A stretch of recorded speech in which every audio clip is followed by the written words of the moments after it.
Bonjour à tous, aujourd'hui une courte vidéo pour vous parler du WWDC. Qu'est-ce qu'on va avoir au WWDC? C'est la conférence des développeurs d'Apple qui va avoir lieu très prochainement à San José, aux États-Unis. Alors la question est qu'est-ce qu'on va retrouver du point de vue logiciel, du point de vue matériel?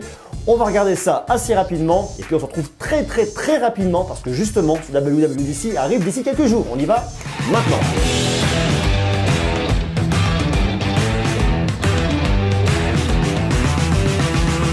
Le WWDC, c'est la Worldwide Developer Conference d'Apple qui a lieu tous les ans au mois de juin. Cette année, c'est du 4 au, je vous dis pas de bêtises, au 8 juin. La keynote aura lieu le 4 juin à 19h heure française. Ça a lieu à San José aux États-Unis. Et qu'est-ce qu'on va pouvoir y retrouver? C'est vraiment intéressant parce que on sait qu'Apple donne un petit peu le pouls de la tech, effectivement, du point de vue des smartphones, des ordinateurs, des OS, des pas mal de choses. Apple n'est pas présent partout, mais dans les domaines sur lesquels ils sont, en règle générale, ils ont plutôt tendance à avoir de bonnes réussites. Le WWDC, c'est vraiment l'événement qui est plutôt tourné du côté des développeurs, mais le monde entier de la tech le regarde parce que tout simplement les sorties logicielles du point de vue d'Apple sont vraiment très fortes et continuent à inspirer énormément de développeurs, énormément de grandes entreprises. Du point de vue matériel, c'est exactement la même chose. Alors qu'est-ce qu'on va avoir cette année du point de vue logiciel et du point de vue matériel? C'est ce qu'on va voir tout de suite. Alors justement, on va commencer par le point de vue logiciel. Déjà du point de vue logiciel, on devrait avoir iOS 12, la nouvelle version. L'année dernière, iOS 11, on lui a reproché pas mal de choses, notamment des petits couacs, des petits problèmes. iOS 12 viendrait corriger ces problèmes, non pas révolutionner l'OS, mais vraiment apporter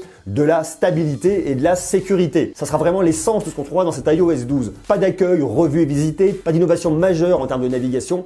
L'OS ne devrait pas changer de tête, il devrait y avoir effectivement quelques nouveautés, il devrait toujours y avoir quelques innovations bien évidemment, mais l'accent sur iOS 12 sera vraiment mis sur la sécurité et sur la stabilité. macOS devrait aussi avoir une nouvelle version axée sécurité. Il y a une faille de sécurité qui a été mise effectivement en avant sur le macOS actuel. La nouvelle version de macOS devrait venir le corriger, apporter vraiment encore plus de sécurité.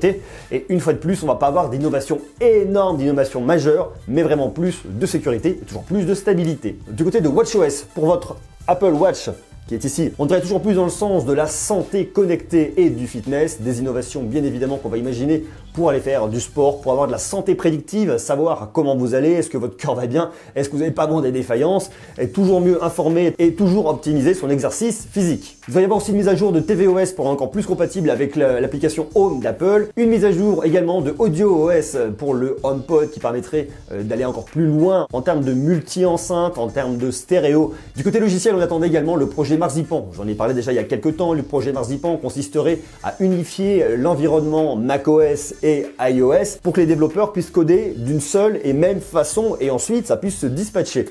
A priori, ce projet Marzipan n'aurait pas lieu cette année. Aura-t-il lieu un jour? Bon, pour l'instant, en tout cas, ce qui est sûr, c'est qu'il n'arriverait pas, probablement pas, avant 2019. Du côté matériel, maintenant, on attend des grandes nouveautés, à commencer par l'iPad Pro. Il y a quelques mois, Apple a sorti son iPad 9,7 pouces de 2018, compatible avec le stylet d'Apple. On attend un iPad Pro qui vient confirmer le côté très haut de gamme du produit, qui va vraiment se différencier de l'iPad 9,7 pouces. Peut-être un nouveau stylet, toujours plus de précision, quelque chose d'encore plus puissant qui permettra effectivement d'aller plus loin à usage professionnel. On peut imaginer Face ID, même si effectivement ça peut paraître compliqué de se dire où est-ce qu'on va loger une petite encoche, d'autant plus qu'on peut l'utiliser dans tous les sens. Est-ce qu'il va y avoir une encoche? Est-ce qu'il va y avoir Face ID? Bon, pourquoi pas? En attendant, ça aurait quand même un vrai sens. On attend le lancement officiel de AirPower. AirPower, c'est la base de rechargement pour iPad et pour iPhone sans fil. L'année dernière, il a été présenté, on l'attend, il est toujours annoncé sur le site d'Apple comme étant une nouveauté 2018. Pour l'instant, il n'est toujours pas là.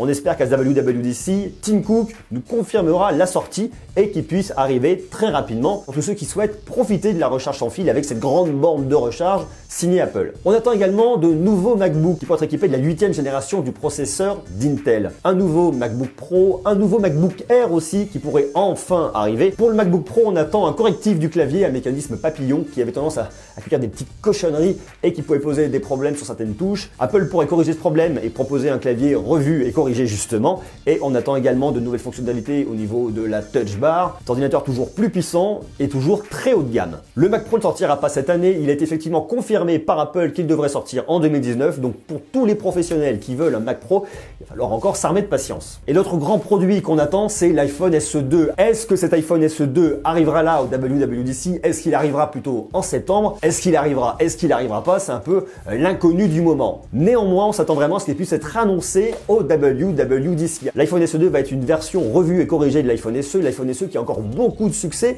Ceux qui veulent des iPhones avec des écrans compacts, du 4 pouces, du petit volume qui tient dans la poche, qui ne sont pas forcément adeptes de ces grands écrans, pourraient être vraiment satisfaits avec cet iPhone SE 2. Il pourrait être néanmoins revu et corrigé avec une petite encoche sur le haut. Qui dit encoche dit Face ID. Ça, c'est aussi un peu l'interrogation parce qu'on imagine que Face ID coûte cher, l'équiper sur un produit milieu de gamme de chez Apple, ça pourrait être aussi un peu compliqué. Néanmoins, on a retrouvé des fuites, notamment publiées sur le site SmashLeaks, qui montrent un écran avec une encoche. Est-ce que cet iPhone SE 2 aura bien cette encoche, oui ou non?